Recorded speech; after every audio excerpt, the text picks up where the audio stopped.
Bueno, señores, seguimos. Le dije que hoy yo tengo una entrevista muy especial. Y es una entrevista que hace días estaba interesado en realizar. ¿Por qué? Porque se trata de una persona con una gran trayectoria en Villa Altagracia, que ha estado en diferentes etapas de la vida, en diferentes renglones, y que hoy sirve de comunicador, un comunicador de gran impacto en esta región. Y a mí me interesa sobremanera que la gente conozca su historia. Tengo el placer de conversar con Ramón Rey Fernández. Ramón, para mí buenas noches, William. Es un placer. El placer es mío, la verdad que el placer es mío estar aquí en este prestigioso canal que tú diriges con tanto acierto y con tantos seguidores en YouTube, porque tú nunca has dicho eso, en YouTube, la plataforma que deja el dinero. No, tú sabes que nosotros nos sentimos a veces orgullosos de eso, de la que la gente vea. Ramón, cuéntanos de ti.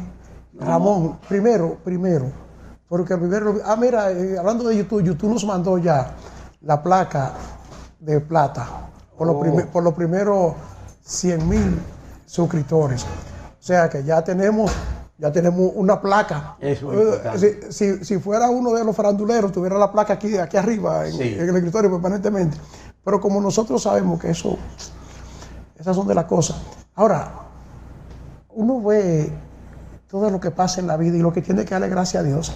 Ramón, tú me contabas hace un momentito que ya tú vas a cumplir 70 años. Sí, el 27 de enero del año que viene cumplo 70 años. Pero si tú no lo dices, no lo creemos. Bueno, yo tengo la ventaja de que cumplo 70 años, pero voy a aparentar 69 nada más. No 69, bájale algo más. Porque es que tú estás con una fortaleza y con un ímpetu de un jovencito. Tú tienes una voluntad. Esa receta nosotros la necesitamos, Ramón. Nosotros necesitamos esa receta para ver cómo uno puede llegar a 70 años con ese ímpetu y ese interés por hacer cosas que tú tienes. Sí, no es el espíritu, es algo de espíritu. La verdad, mira, si yo hubiese sido empleado público, a mí no había que me pensionara fácilmente. Yo conocí un caso aquí en Villa, y seguro tú tienes que recordar el caso del profesor Guarioné Ferrer, papá de Edwin. Cuando Leonel ganó en el 1996, a él lo pensionaron. Óyeme, y el profesor Guarioné armó un molote para evitar esa pensión. Era regidor en esa época. No quería pensión. No se dejó pensionar. Ese hombre luchó hasta el final, que evitó la pensión. Yo recuerdo que nosotros costeamos, digo nosotros porque yo fui de los que aprobó esa resolución, una publicación en el periódico El Nacional. Tú sabes que la tercera página de los periódicos es la más cara. Sí. Porque de que tú abres, tú chocas la vista ahí. Esa es la segunda de la primera. Exactamente. Pagamos ese espacio donde un grupo de instituciones de Villa Altagracia firmaron y sellaron la solicitud de se llama Secretaría en ese tiempo, de Educación, en la que le solicitaban al gobierno no pensionar al profesor Guarioné, porque el profesor Guarioné se sentía como sin vida si lo pensionaban. Ese caso, digo yo, si yo me viese fuera de la actividad social, de la actividad pública, yo no sé lo que yo hiciera, no fuera un viejo aburrido. Ramón, vamos a comenzar por el principio. Sí. ¿Dónde naciste?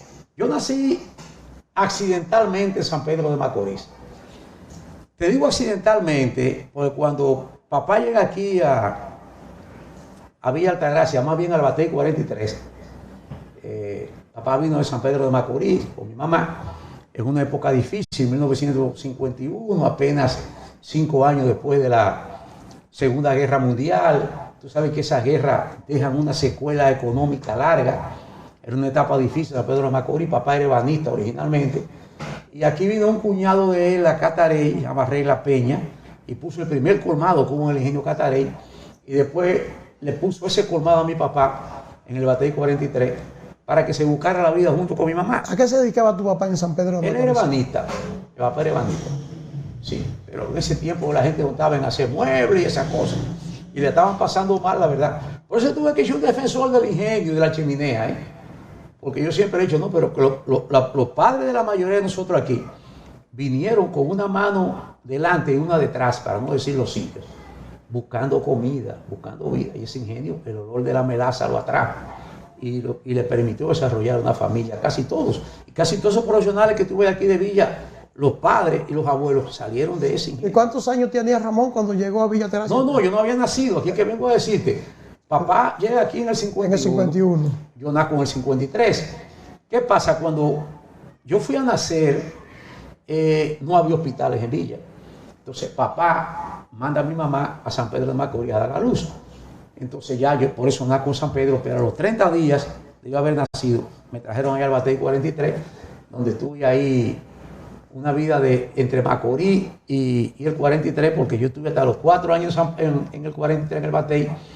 Ahí papá se antoja de enviarme a San Pedro de Macorís a estudiar en el colegio San Pedro Apóstol en kinder, porque aquí en la escuela era pública y había que esperar 7 años. 7 años. Para poder, entonces, hice kinder, primero y segundo en San Pedro de Macorís.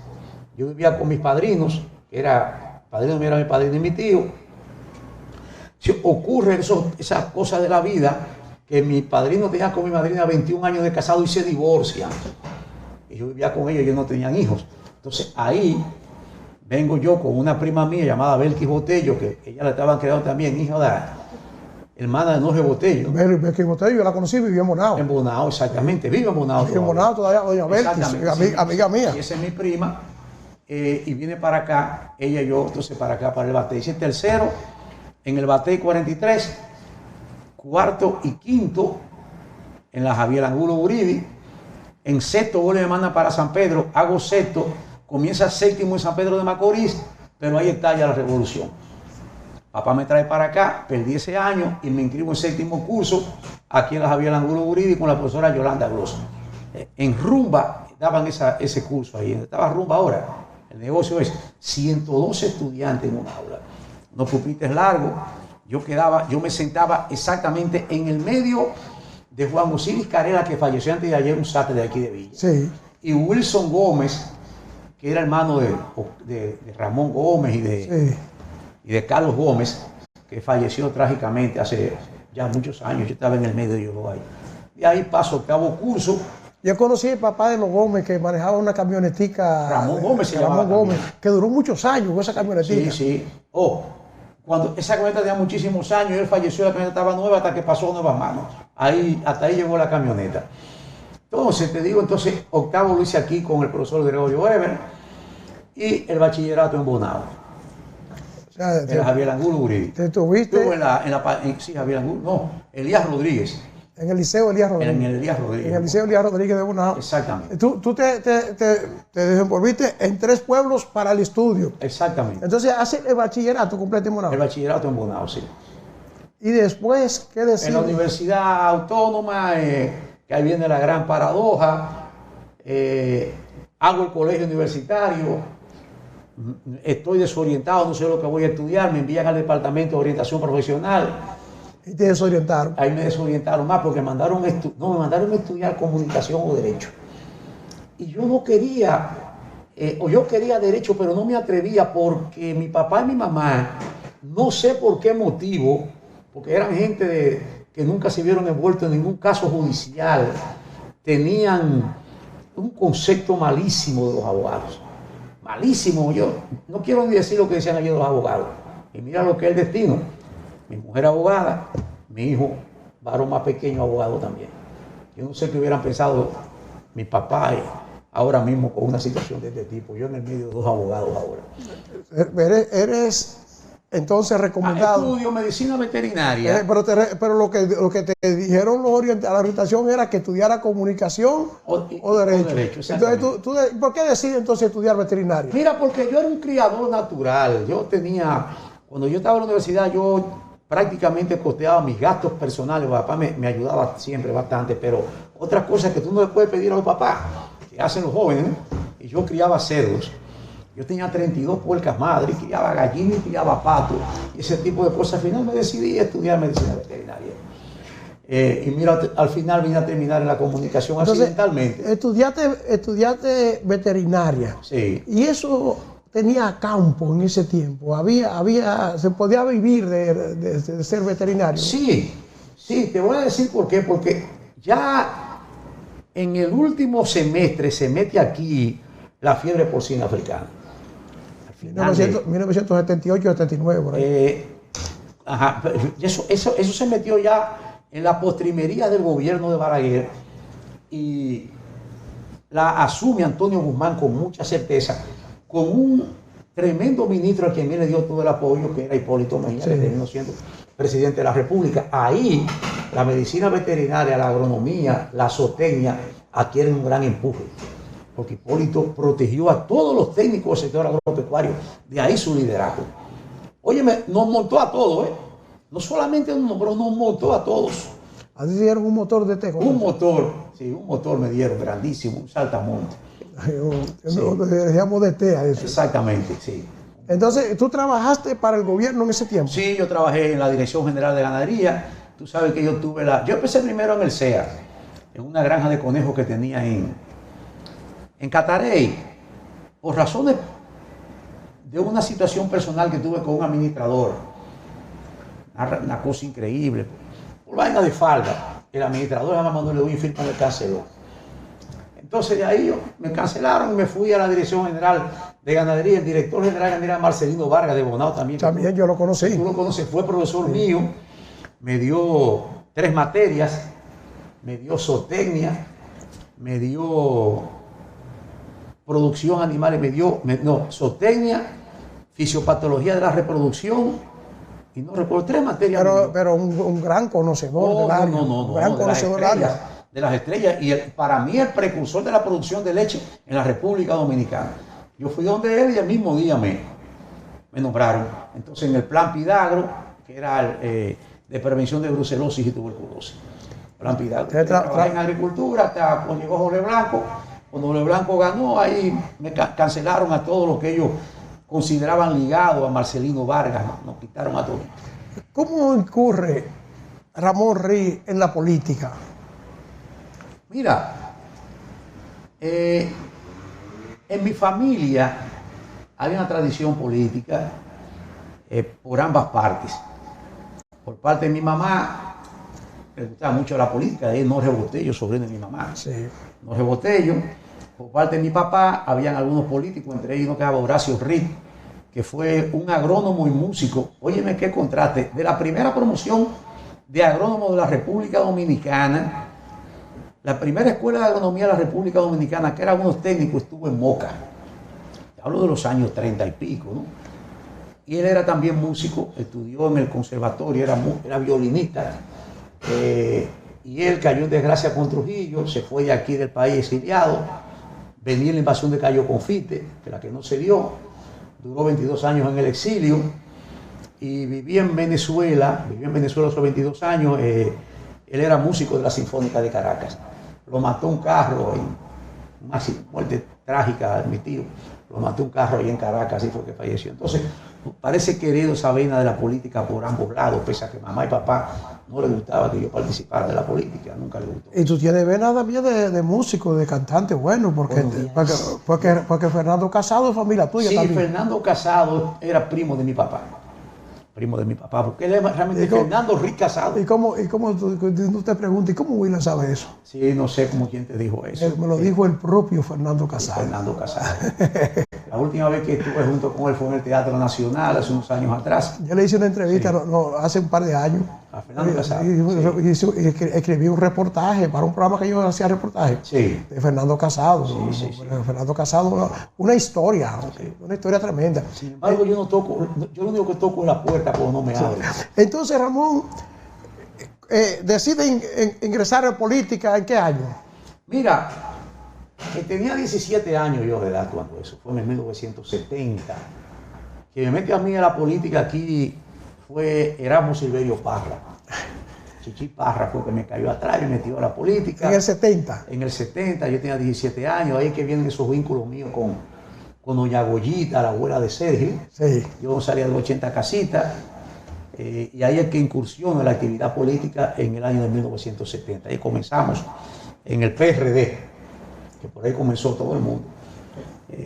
en ese partido. ¿Cuáles eran los dirigentes del PRD en ese tiempo? Oh, Neco era el presidente. Neco era presidente, estaba doña Chacho Carela,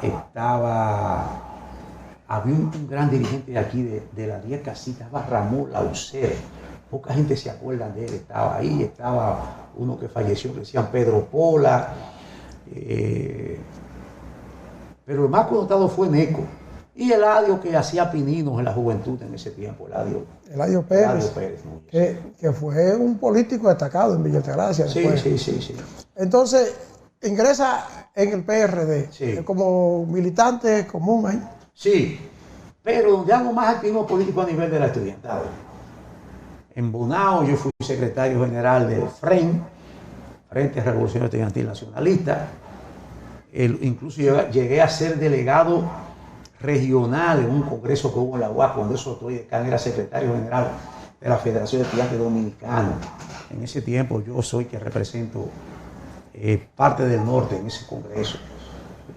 Así incursiono, cuando entro a la universidad, empiezo entonces a trabajar en el FUS, Frente Universitario Socialista Democrático, que era el grupo estudiantil apéndice del PRD en la Universidad Autónoma. Llegué a tener buenas posiciones ahí, llegué a ser secretario general del Comité Estudiantil de Medicina Veterinaria, estando en la UAS. Yo fui de los que dirigió la campaña, la promoción, uno de los dirigentes de la promoción de la campaña de Hugo Tolentino Dip, cuando fue rector. Para rector de la Universidad Autónoma de Santo Domingo. Exactamente, sí, tengo todos esos recuerdos. Ahí compartí yo con Danilo Medina. Que también era dirigente estudiantil. Sí, connotado dirigente estudiantil, muy activo, Danilo Medina. Por eso es cuando un día voy a un desayuno con él a la casa de Fran Mato, y Fran me lo va a presentar. Danilo le dijo, no me presente a Ramón, Ramón es amigo mío. Yo creía que era amigo mío, pero no se portó como amigo.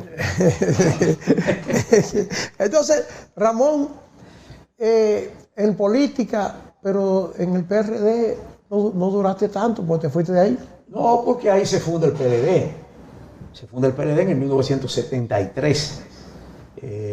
Y yo me voy al PLD. De aquí de Villa recuerdo que se fue Parra, se fue Héctor Guante, se fue Neco.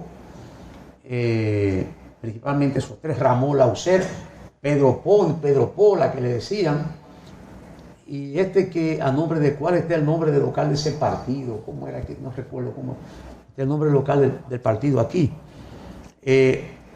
Entra posteriormente, que no fue fundador, ojalá me esté viendo, que vea que ha desmentido, entra posteriormente Tassiano Javier. Tassiano entró después. ¿Tú sabes que a Tassiano le pusieron un dato especial en la cédula? Aspirante a síndico. Candidato a síndico. Candidato a síndico, como si Tassiano entró después,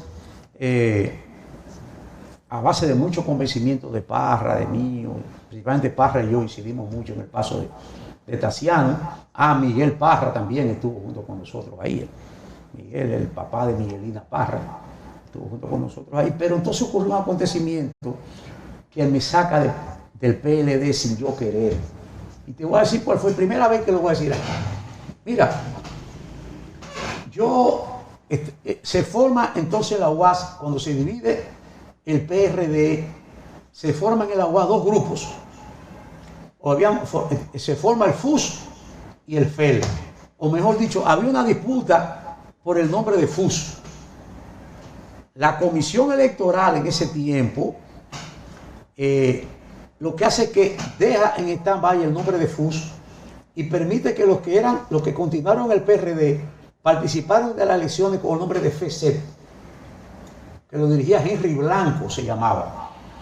Y nosotros participamos con el nombre de FEL. Nuestro candidato primero, que ese otro que era un gran amigo mío, era Gustavo Montalvo. Sí. Gustavo Montalvo. Y nosotros fuimos a las elecciones y el acuerdo era que quien ganara... Que la gente no sabe que fue dirigente también. Sí, muy bueno. Montalvo. Muy bueno. Y te voy a decir algo en defensa de Montalvo. Fíjate que se ha hablado mucho de Montalvo. A Montalvo no lo ha mencionado en nada. No, pero es correcto. Óyeme, para mí era un tipo correcto hasta que se me demuestre lo contrario. Correcto. Tipo rock izquierda. Entonces, se acordó que quien ganara iba a recuperar el nombre de FUS. El FEC sacó más votos que el PLD, que era el FEL. Y le dieron el nombre del FUS a ellos y nosotros nos quedamos siendo FEL. A Juan Bosch le cayó como una especie de frustración en esa época y disolvió el movimiento estudiantil. en la UAS, lo disolvió y envió a los que estábamos en el movimiento estudiantil a trabajar en lo que fue el embrión de los comités de base. Oye, estoy haciendo historia aquí, se llama los Comités Patrióticos y Populares, CPP. Pero yo no podía. ¿Por qué yo no podía? Porque yo salía a las 6 de la mañana de aquí. Yo llegaba a las 9 de la noche. Porque medicina veterinaria no había horario corrido, era un horario muy regular. Entonces me sacó de política eso. Sacado de política, entonces eso me hizo dar muchísimos cambios y cosas, de lo cual no me arrepiento, porque todo me nutrí y aprendí mucho. Y siempre con la misma posición de defensa a los mejores intereses de la población. Entonces, sí, como no pudiste seguir en la formación del PLD, porque era en formación que estaba el PLD en ese tiempo, no pude seguir. ¿Te vas a qué partido? No, ahí nos fuimos para Guante, nos fuimos al Partido Comunista Dominicano, al PSD, hicimos vida aquí en el Partido Comunista Dominicano. Recuerdo que trajimos a Narciso aquí varias veces, incluso cuando fue candidato presidencial, trajimos aquí, todavía conservo la relación de amistad. Narciso Isa Conde, un hombre de historia, porque siempre ha mantenido la misma posición. La misma posición, y eso fue lo que quizás nos hizo a nosotros después dar ese paso hacia el Partido Reformista, porque tiene su explicación. Acuérdate que el Partido Comunista Dominicano fue el único partido que apoyó las leyes agrarias. Sí. Y yo, como del sector agropecuario, yo fui un enamorado de las leyes agrarias. Y fui un defensor de la reforma agraria, por lo que se me hizo fácil dar ese paso hacia el Partido Reformista. Hemos hablado de tu trayectoria, sí, y pasamos del 70, del 74, pero no he dicho, ¿ya te había casado en esa época? Sí, yo me casé muy joven, estando en la universidad yo estaba casado ya, sí. Tú sabes que Ramón tiene muchos hijos. Sí, yo tengo hasta ahora 8 hijos, 5 mujeres. Y muchos nietos. Mira, tengo como 7 u 8 nietos, más o menos, sí.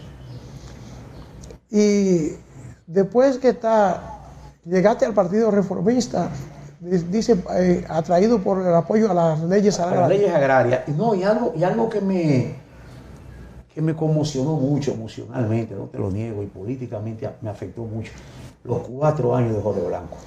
Para mí eso fue una cosa terrible. Pero tú no fuiste nunca... Nunca apoyaste a Jorge Blanco. No. Para mí fueron 4 años fatales de Jorge Blanco. Engañó mucha gente Jorge Blanco. Óyeme, terrible. Y tiró la economía dominicana al suelo. Esa es la verdad. Óyeme, y ¿tú te acuerdas de la poblada de 1984? Sí, yo estudiaba en San Cristóbal cuando exactamente. Bueno, Jorge Blanco fue algo desastroso para este país, para mí. Eso motivó más. Digo, hay que salir de este gobierno, y lo más cerca que yo vi, precisamente en ese momento, era Balaguer, que estaba cogiendo nuevamente fuerza. Balaguer, que había salido del poder y que era posible que volviera. Exactamente. Que nadie pensaba que volvía. Mira, nadie pensaba que volvía. Mira, esa fue una de las grandes sorpresas de la política dominicana, pero también se vio la fortaleza que había dejado desde el gobierno en el campo, precisamente. Sí. Entonces, te vas al Partido Reformista y colabora en ese partido para que retorne al poder Joaquín Balaguer. Me fui estando en el Partido Reformista en la oposición. Con el Partido Reformista, no con el Partido Reformista en el gobierno, en la oposición. Y contribuyo a su triunfo aquí en Villa Altagracia. ¿Y qué hace entonces cuando llegan al gobierno? ¿Te nombran en algún puesto importante? Sí, yo fui designado encargado de captación de tierras a nivel nacional en el Instituto Agrario Dominicano, con Jaime Rodríguez Guzmán a la cabeza. Sí, tuve una buena posición ahí. Hasta que se me canceló de ahí por una situación que me pasó en la sabana de Guabatico con el general Olgo Santana Carrasco. Hoy te mencioné ese general que era de la Marina, Olgo Santana. Tuve una situación con él bastante fuerte, porque a él se le ocurrió decir que el que entraba, yo fui a medir unos terrenos allá, que el que entraba a su terreno con la cabeza para adelante salía con la cabeza para atrás. Y tuvimos una situación tremenda. Olgo fue al IAD, no sé qué le dijo a Jaime, y me cancelaron del Instituto Agrario. Duré poco tiempo ahí. Sí, en esa posición. Te dejaron sin empleo. Me dejaron sin empleo y me quedé sin empleo. Me dediqué entonces a trabajar en lo que tú me conociste. Produciendo conejos. Produciendo conejos, exactamente. ¿Y por qué esa pasión en la producción de conejos? ¿Por qué te dedicaste a producir conejos? Mira, es otra historia buena. Cuando gana el PRD a comienzo, en la transición entre Balaguer y el PRD de Antonio Guzmán, yo me fui a hacer un curso en Indotec, Instituto Dominicano de Tecnología Industrial, que era el Banco Central. Un curso sobre producción de gallinas ponedoras. Cuando ese curso termina, inmediatamente comienzo uno de conejos. Yo estaba sin trabajo y sin hacer nada. Y me meto a ese curso de conejos porque fíjate, en la carrera de medicina veterinaria no dan conicultura. Esa materia no existe en el pensum de medicina veterinaria. Yo no sabía nada de conejos. Me metí a hacer ese curso y tuve la suerte, junto con Rogelio Delgado Hogar. Rogelio se abstuvo de participar en las evaluaciones porque era el hombre que manejaba aquí la cunicultura mejor en el país. Y cuando hace la evaluación yo tuve la suerte de obtener las mejores calificaciones. Eso trajo como consecuencia que me dieran una beca para México, que no pude irme porque no tenía los recursos, pese a que Sedopex iba a cubrir todo, Centro Dominicano de Promoción de la Exportación. La barra de pasaje, te digo. Pero yo no podía quedarme allá porque era octubre, noviembre y diciembre. En diciembre cerraban hasta el día 2 de enero, del 15 de diciembre al 2 de enero. Ahí no había tampoco, ahí no te lo cubría el curso, tenías que cubrir tu propio peculio. Yo no tenía ni un centavo, en ese tiempo yo estaba una de las situaciones económicas más terribles de mi vida y por eso no pude, pero sí aprendí bastante de conejos y fue mi primer trabajo como empleado, fue en una granja de conejos aquí en el Ingenio. Entonces producía conejos y tenía mercado eso. Siempre el mercado hay que buscarlo. Ahora sí da brega el mercado. Se ha disparado demasiado el precio. Al no ser un artículo de gran necesidad, la gente opta por no comprarlo. Cualquier conejo te vale 1,000 pesos. Yo fui al Bravo el otro día y vi un conejo y vi 239 pesos. Y lo miré y pensé que el conejo costaba 232. Pues voy a comprar este conejo hace ya que no como conejo. Cuando lo cojo en la mano, un conejo bellísimo, grande, 239 pesos la libra. El conejo costaba casi 1,000 pesos. Digo, no lo puedo comprar. Y lo puse ahí en la bomba. Y después que pasa esa crujía, que tiene que comenzar a producir conejos para vivir, ¿qué tiempo dura en eso? No, muchos años. Yo empecé a producir conejos en el año 94, más o menos, 93. Por ahí. Fíjate, el año cuando se empieza a disparar el dólar, cuando Hipólito Mejía era presidente. Porque mira que este problema que está pasando aquí, que la gente no se da cuenta. La producción de carne en la República Dominicana, de leche y de huevo, nosotros prácticamente lo que hacemos es que lo ensamblamos. La materia prima no se produce en el país. Todo es importado. Cuando el dólar sube, subió todo. Ahora mismo la crisis que tiene este gobierno es producto de eso. Y te voy a decir algo que quiero que la población lo sepa, sin ánimo de ser ave de mal agüero. Todavía lo peor no ha pasado en cuanto a precios. Sí, lo peor no ha pasado. Todavía la crisis no ha llegado. No ha pasado, y yo no soy de los políticos demagogos que van a venir aquí y decir, no, cuando estemos en el gobierno, nosotros resolvemos eso. No, eso no tiene solución en ningún gobierno. Yo soy de lo que creo que hay que preocuparse por producir ahora. Aumentar la mayor, pero es que la producción, para que no haya hambruna, pero lo que se produzca va a ser caro. Lo que se produzca en cuanto a huevo, leche, carne, hay que producir. Va a ser caro. Entonces Ramón sigue siendo político, aunque desempleado y todo, y te mantiene en el Partido Reformista. No, yo soy de la dirección de la Fuerza del Pueblo. No, espérate. En ese tiempo. En ese tiempo, sí, cuando te cancelaron y todo. Me mantuve ahí. Balaguer intentó reelegirse por tercera vez, cosa que yo no estuve de acuerdo. Ahí se armó un lío en el Partido Reformista cuando se va Fernando Álvarez, José Osvaldo Leger, que era el padrino político mío fue Leger. En San Cristóbal. En San Cristóbal somos amigos todavía. Lejer está muy enfermo, pero seguimos una relación de amistad muy buena. Él estuvo de embajador en Honduras, en el gobierno de Danilo Medina, y manteníamos una comunicación permanente.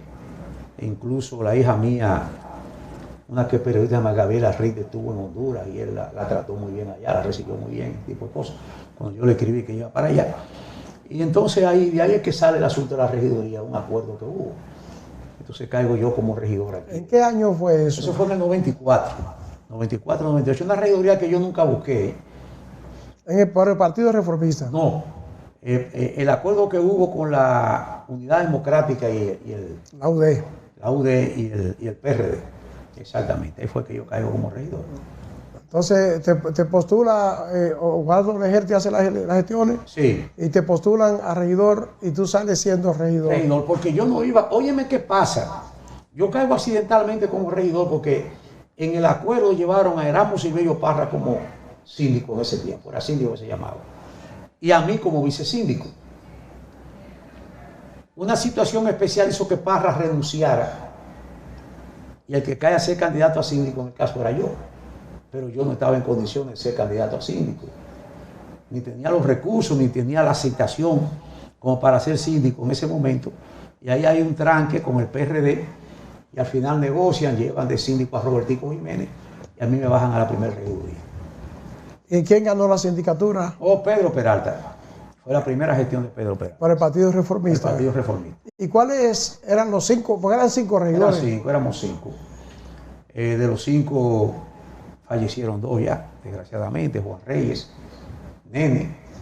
Era Juan Reyes y Nene por el Partido Reformista.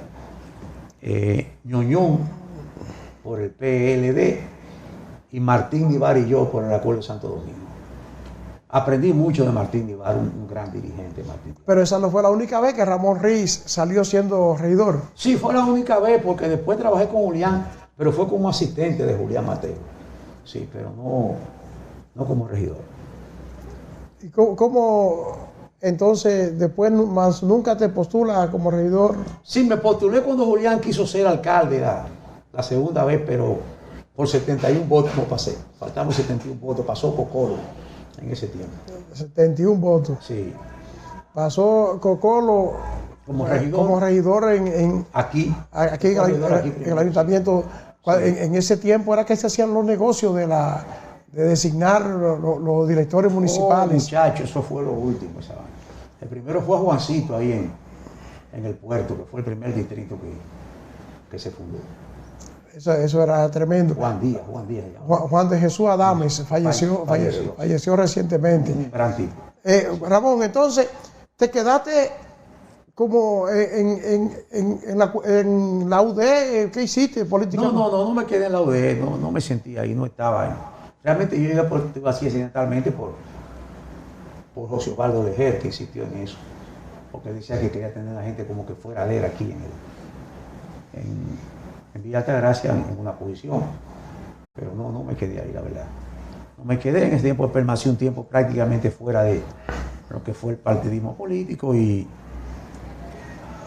de ahí, cuando Leonel llega al gobierno, yo recuerdo que Fran puso el canal, yo solicité un espacio ahí.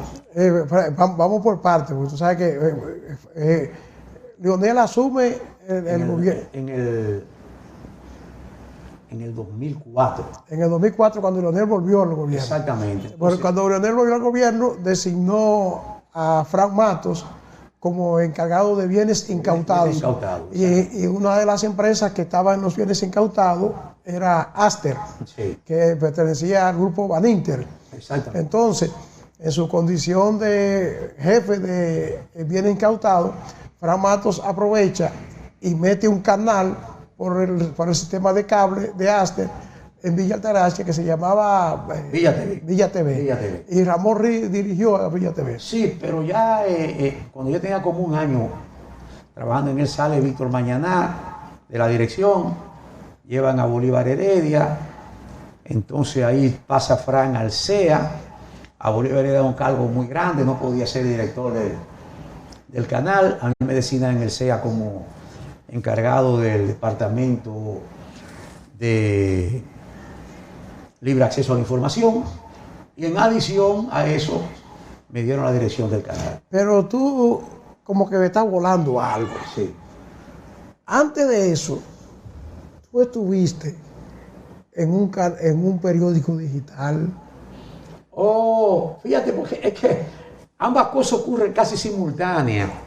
Mira qué pasa. ¿Cómo llego yo a la comunicación? ¿Tú te acuerdas de que pusieron una emisora que se llamaba Mambo? Sí. Mambo. Que era de José Luis Jerez. Sí, creo que de Bonao. De Bonao. Yo llego a Mambo.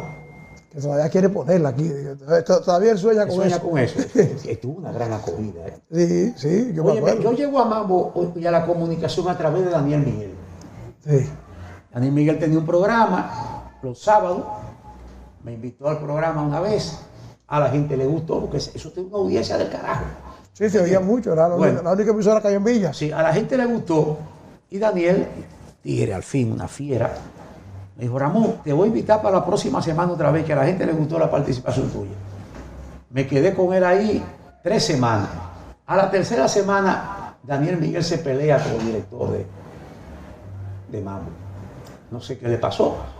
Y entonces la dirección de Mambo me mandaron a buscar para que yo asumiera esa hora de Daniel. Y dije, no, yo puedo asumir un programa si me dan otro día. Pero no ese. Pero no ese, porque eso se va a ver feo. Entonces era sábado la que yo tenía con Daniel y me pasaron el domingo a la Semana Villa Altagraciana, se llamaba. Estaba en ese tiempo en el gobierno Hipólito Mejía. Y el ministro que era secretario de la Pública era Miguel Vargas. Maldonado. Exactamente. Recuerdo que el programa gustó tanto que Marino Mendoza me consiguió un anuncio en Obras Públicas de 6,000 pesos. En ese tiempo que nunca llegué a cobrarlo. Y ahí ocurre cuando gana Leonel, se ponen a indagar la emisora, parece que no tenía sus papeles claros, quitan la emisora y ahí es que entonces me quedo yo entusiasmado con la comunicación y empiezo a hacer pininos y en periódicos escritos aquí yo escribía, en los periódicos locales. Sí, pero eso lo hacías tú muchos años antes. Exactamente. Y ahí es que me meto en eso, entonces ahí es que aparece entonces el canal de... No, pero antes que eso hay otra cosa que me está volando. ¿Cuál? El periódico, ¿cómo se llamaba? Que era de Joel J. Oh, ese era villaltagracia.net. Que tú estuviste. Sí, yo tuve tiempo la dirección de ese medio. Yo salgo de ahí, te voy a decir por qué. Yo y yo somos compadres. Sí. Pero yo era un amigo, o era amigo, no sé si eran iguales de Manuel Díaz. Muy amigo de Manuel. Y Manuel lo machacaba, pues, ¿por qué tú tienes a Ramón ahí? Ramón es enemigo mío. Pero él me quería tanto que me mantuvo en contra de Manuel ahí, que no quería que yo estuviera ahí. Pero yo sabía de la presión que estaba sufriendo mi compadre Joel con Manuel Díaz.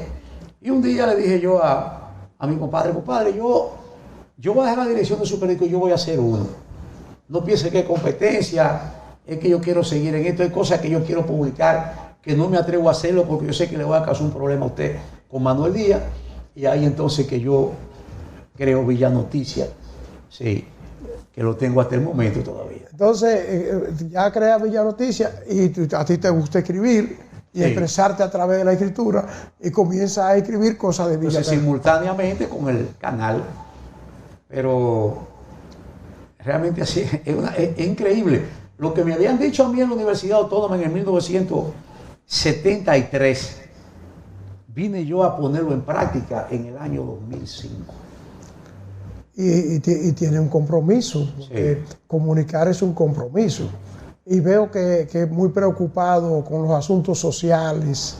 Veo que cada vez que una gente cumple años, ahí está Ramón mandándole saludos. Como que tú sabes la fecha de nacimiento de todo el mundo. Porque sale ahí en Facebook, como están ahí. Algunas veces me pasan algunos porque tú que eres un periodista de verdad, no como yo. No, tú eres periodista de verdad. Un periodista de verdad. Tú sabes que muchas veces esto te roba demasiado tiempo. No me digas periodista de verdad, dime periodista de oficio y de profesión. Exactamente. Nosotros nos metimos por la puerta de atrás, pero tú no. Pero porque te equivocaste cuando te recomendaron en la UAS. Y quiero expresar algo, mira, lo voy a decir por primera vez aquí. ¿Tú te acuerdas de que tuve una situación judicial que me sometieron, quizás tú no te acuerdas de eso ya, tuve una situación judicial. Tú fuiste, óyeme, tú, Fausto Genao, Víctor Mañaná y el difunto Marino Rondón se solidarizaron conmigo. Y eso lo llevo yo siempre como una deuda de gratitud. Es que la gente tiene que ser... hay momentos en que la vida te invita y tú tienes que ponerte en el lugar del otro. Yo siempre he sido un defensor del comunicador. ¿Por qué? Porque tú comunicando, tú te estás echando arriba lo de otro. Mira, hay gente que te da la información, pero no da la cara. Sí. La cara la das tú. Exactamente. Entonces, a ese que da la cara, hay que apoyarle y hay que tenerle respeto. Pero es que también, Ramón, tú has hecho demasiado aporte por Villa Altagracia. Entonces, lo que tú has hecho para este pueblo es para que todos estemos contigo y te respaldemos. Pero aquí hay un problema, y es que la gente se apasiona y es fanático por la política, que tienen que desvestirse y dejar de ser apasionados por la política para entender que el otro tiene y merece respeto. Es ahí que está el tranque de la vida, de la política. Hay gente que a veces coge cuerda con uno porque uno le hace comentarios. Sí. Pero es por un asunto de pasión política. Porque en el fondo todos somos de un pueblo y nos cuidamos y nos protegemos. Y alguna relación hay. Porque quizá yo soy amigo de un hijo Ramón y ni sé que es hijo Ramón. Quizá Ramón es amigo de un primo mío y ni sabe que es el primo mío. Y que se da. Ramón no sabía que yo conocía a Fernando Casado y que yo sé que Fernando Casado... y a Belki, que prácticamente hermana mía. Belki fue la encargada de la DGI Bonao, Sí, muchísimo tiempo, pero tengo muchísimo tiempo conociendo a Belki Botello. Sí. Y incluso hay una doctora que es la cardióloga mía. Que es mi cardióloga. A la mía también. Es mi cardióloga en la Plaza de la Salud. Sí. Es mi cardióloga en la Plaza de la Salud. Almanzar Botello. Entonces, todo eso son cosas. La cardiólogo mío también. Que uno, que tú ves como salimos siempre siendo conectados por varias cosas. Ramón, el compromiso es serio y hay que seguirlo. Yo te agradezco bastante que tú hayas venido a contar tu historia. Y te quiero decir algo, porque yo sé que mucha gente me han visto tanto en las luchas sociales, en la actividad política, y a lo mejor piensan que uno le ha ido bien económicamente en política. No, mira, te voy a explicar algo. A mí nunca me ha tocado una parcela, siendo un técnico del sector agropecuario. A mí nunca me ha tocado un solar en mi vida entera. A mí nunca me ha tocado un apartamento. Yo ni siquiera, oye, cuando Julián, que yo era prácticamente el brazo derecho de Julián, y reconozco que regalé muchísimos pedacitos de tierra en el cementerio. De ahí cogí. Ni siquiera ahí. ¿Tú sabes lo que me pasó a mí en el caso del cementerio? Cuando yo no conocía a la actual esposa mía, Julián un día me envió una señora donde mí. Me dijo, Ramón, ubícamele un terreno a esa señora en el cementerio. Fui a ubicar un terreno en el cementerio donde ella, buen pedazo, bastante cómodo, era muy amigo, era la mamá de la que es esposa mía hoy. Y yo fui que le entregué esa tierra a ella ahí. Y ahí ella hizo el panteón familiar. Y recuerdo que antes de ella morirse me dijo, usted tiene una boca ahí. Digo, no me interesa, pero parece que ahí la voy a tener. Mira qué cosa de la vida. Yo nunca me he quedado, óyeme, y a la edad que tengo, que tuviste que voy a cumplir 70 años, ahora en enero, yo no califiqué nunca para una pensión porque yo no acumulé ni siquiera 10 años en la administración pública. Yo, la juventud mía, siempre la trabajé en lo mío, en granja principalmente. Y eso no tributa para fines de pensión. Entonces, posibilidad de pensión yo no tengo. Tú tienes, por ningún lado. tú tienes. Sí. Todos lo tenemos. Bueno. Mira, es que todo hay que poner en manos de Dios. Y llega. Yo no pensé que nunca me iban a pensionar y me pensionaron. A mí me pensionaron para hacer una maldad, fue. Porque hay pensiones que te salen para que tú no jodas más. Así me pensionaron a mí. A mí me van a dar un cargo buenísimo en el gobierno. Una vez me llamó una persona, me dijo, William, estamos buscando un director de comunicaciones aquí y hemos chequeado que tú eres la persona clave para hacer eso. Cuando mandaron la solicitud al Palacio, porque había que comunicarle al Palacio que me iban a poner al frente de un departamento de comunicación importante, porque yo calificaba para eso. ¿Tú sabes lo que decidió el encargado de prensa de la presidencia?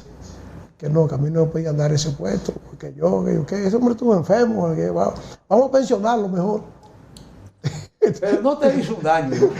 Al revés. Después de todo, porque me puso una pensión, pero la pensión, como quiera, la estaba solicitando en ese tiempo para mí el Colegio Dominicano de Periodistas.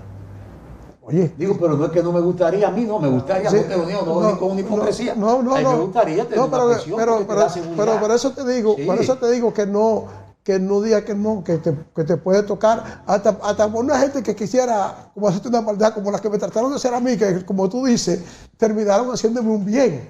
Porque yo nunca fui un fanático político. Porque hay fanáticos políticos, gente ciego con la política.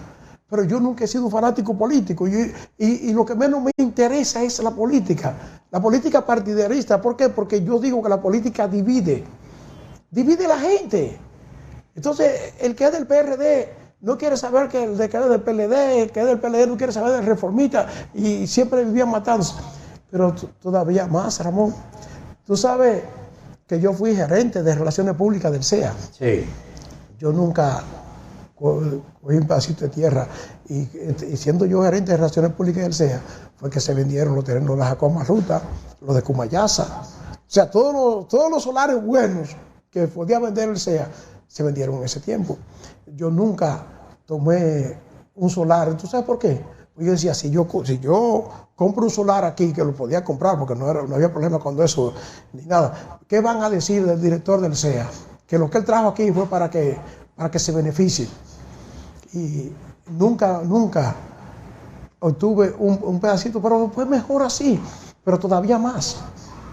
Cuando repartieron los solares de aquí del 80, la historia de eso casi nunca se ha contado. Ah, vista hermosa, como le dicen. Esa historia nunca se ha contado, porque aquí yo oigo que dice mucha gente que eso lo consiguió Framato, y esa no es la realidad de eso. Yo era gerente de Relaciones Públicas del CEA, y hablaron conmigo unos muchachos de aquí del PLD. Yo le dije en ese tiempo al director del CEA, que era Oscar Santiago Batista, mire, allá en Villa Altagracia, todos los gobiernos que han llegado han dejado su militancia ubicada con solares. Cuando estaba el Partido Reformista, le repartieron a los reformistas sus solares. Cuando estaba el PRD, le repartieron a los del PRD solares. Ahora usted tiene la oportunidad de que su gente del PLD también queden con unos solares. Y están pidiendo una franja que está en una zona que puede crecer Villa Altagracia. Y me dijo el director, William, yo entiendo lo que tú me dices. Si ellos lo van a hacer organizado, dile que tienen 3 días para que repartan la tierra, que yo no voy a mandar a guardia. Y así fue que se dio esa. Y lo hicieron bien, porque ellos repartieron y le repartieron a todos los partidos. Le repartieron a gente de otros partidos, no lo cogieron solo. Pero Framato cogió el solar mío. A mí me sacaron uno y lo cogió Framato porque a Framato no le habían dejado. Framato me lo debe, él me lo paga, porque eso sí tiene que. Una cosa que yo le tengo siempre de respeto a Fran es que después que dejó de ser funcionario, él reconoció que hay gente a lo que él nunca le sirvió, que servíamos para él. Porque una de las defensas grandes que yo le hacía a Fran Mato era que él se preocupó por Villa Altagracia y que en Villa Altagracia casi todo el mundo se beneficiaba de lo que hacía Fran Mato. Entonces, después de eso salimos siendo buenos amigos y Fran Mato poniéndose a disposición mía muchas veces. ¿Por qué? Porque él vio que cuando él dejó de ser funcionario, uno de los pocos que escribió favoreciéndolo a él fui yo. ¿Tú sabes que en Villa Altagracia hay 2 políticos que tienen una imagen excelente a nivel de pueblo? Que son, bueno, yo te puedo decir que son 3, que tienen buena imagen a nivel de pueblo por la percepción que yo he visto cuando hablo con la gente. Fran Mato es uno de ellos. Marino Mendoza y Julián Mateo. Sí. Si tú evalúas, esos son los 3 políticos de Villa Altagracia que tienen mejor imagen hacia afuera. Pero cuando tú analizas, ninguno de los 3 fue a la política a hacer lo que hacen algunos. ¿Qué hacen algunos? Que van a buscar lo suyo y se van y se olvidan de la gente. Sí. Ellos estuvieron sirviendo a la gente. Es por eso que lo defienden ahora. Porque aunque sea receta, le daban a la gente. Sí. Vamos, me dice, este macho me tiene hace rato por aquí arriba, que estamos sobre tiempo, por dígame. No, te quería decir eso en el caso de... Espérate un momentito, Ramón. Espérate un momentito, Ramón, que sí. Tú me vas a decir ahora. Porque tengo que hacerte una historia. Sí. Que tú en el puerto siempre has sido muy querido allá en el campo mío. Sí. Como que tú has tenido muy buenas relaciones y has estado siempre conectado con mucha gente de por allá. Y cuando uno ve esto, tiene que decir, pero es que él sirvió de asesor para muchos políticos de allá, para que pudieran llegar a Villa Altagracia. Y muchos que llegaban del puerto a Villa Altagracia necesitaban de la asistencia de algunos políticos que lo instruyeran y que le dijeran cómo se hace la cosa, por el mismo celo que se vive siempre en los pueblos, que en los pueblos a veces hay gente que bloquea al que viene de campo. Entonces, ahí entra Ramón Rí en una etapa de la que no hemos hablado, de ese apoyo a gente del campo que llega a Villa Altagracia y que Ramón ha estado apoyándolo siempre, muy de cerca con ellos.